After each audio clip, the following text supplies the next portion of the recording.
Back in the 1970s, the last time gas prices were as high as they are today, there were huge campaigns about thinking about whether your trip was necessary before you took that trip.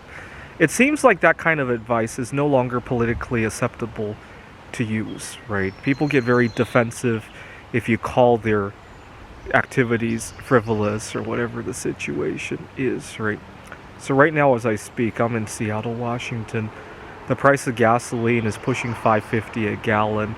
And routinely you'll see people, I'm recording this in June, today it's 70 degrees, but you'll see people parked outside of a grocery store or a library waiting for somebody else, and they'll idle their cars for no good reason, right? It's 70 degrees outside.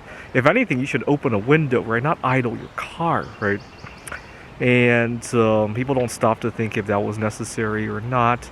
I don't know about the trips people are taking, but certainly the highways are much more congested than they were a year ago, right? And people are talking about, see, where I really wish we would think about it is whether or not our trip to the office is necessary, right? Can we do everything remotely, right? A lot of times we could, right? We don't stop to think about that, right? But it's not just gasoline, right? What about our food? I wish every time we would pick something up to eat and we would stop to think, do I really need to eat what I'm about to eat, right? Also, what about our human capital, right? Do I really need to waste time surfing this website right now, right? You get the idea, right? We fritter away a lot of things, right? As much as we are in a recession, we probably could use a recession and cut back on all this excess, right? But we don't stop to think of it that way, right? It's not politically correct to call various activities frivolous, right? It's much more politically correct to talk about how much more money we could print, how much more stimulus we could waste, right? Even if it ends up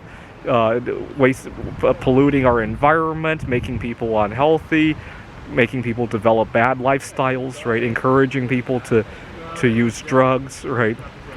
We would rather, it's much more politically expedient to do that. And even just 50 years ago, we had the decency to stop and think, is this really necessary, right? We've lost that attitude these days.